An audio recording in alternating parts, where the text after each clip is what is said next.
In the next lecture, we'll be examining Britain's economic performance and seeking to identify the factors which have determined that economic record. And as we'll see, Britain's economic decline has been integral to that debate. And it's important that in that context we question what this notion of economic decline means. To do so, in turn, means that we need to resolve a number of questions about how we judge Britain's economic performance. And these are the questions that I want to introduce and address in this online lecture. The first question which we need to answer if we're to judge Britain's economic performance is: what indicators do we use? Do we use gross domestic product? Do we use world market share? Do we use employment levels? Do we use trade competitiveness? As we compare across countries using these different indicators, we get slightly different outcomes, and our picture of economic performance alters in tune with these. Secondly, what are we seeking to compare Britain's economic performance with? Are we seeking, for example, to compare with a point in the UK's past economic history? Are we instead trying to compare with other nations? If so, which and where? Now we need to be careful here, since many comparisons which are made are with countries which have undergone catch-up growth. That is, they've been able to access sources of growth as newly industrialising or modernising nations which have been unavailable to the established economic powers. For example, the East Asian economies have been able to exploit very rapid growth in the labour force which has been unavailable to the UK. A third question is: how far back in time are we looking? Different contributors to the debate on Britain's economic decline locate its beginning in very different periods. For example, Eric Hobsbawm locates the beginning of decline in the 1890s.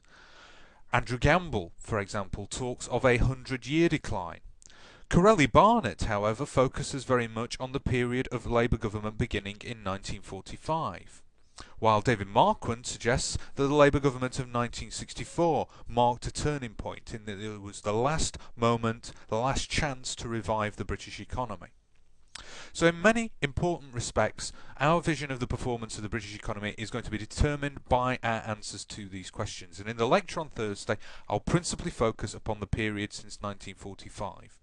Broadly speaking, before the Second World War, the major shortfall in British economic performance was in relation to the United States.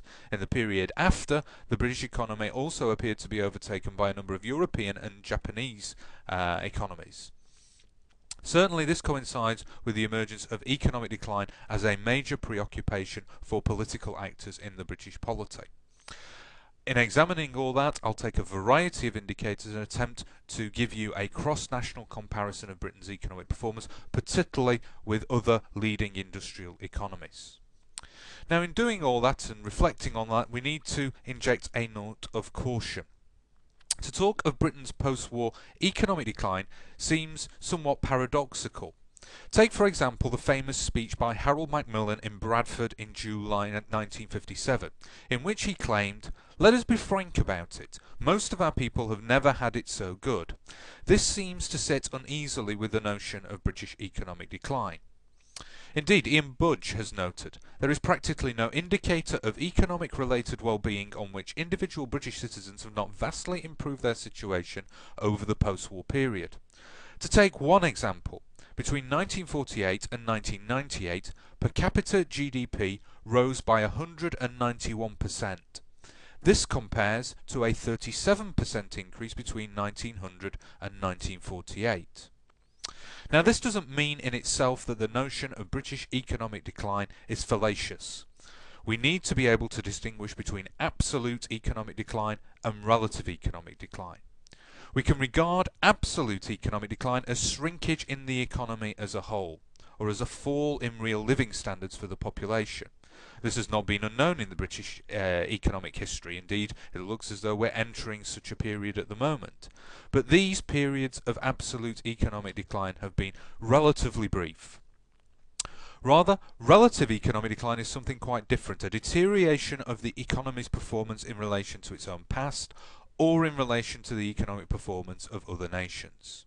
So it follows that we can definitely say that the British economy is now far more productive than it was 50 years ago. We enjoy a standard of living which would have been unimagined a couple of generations ago.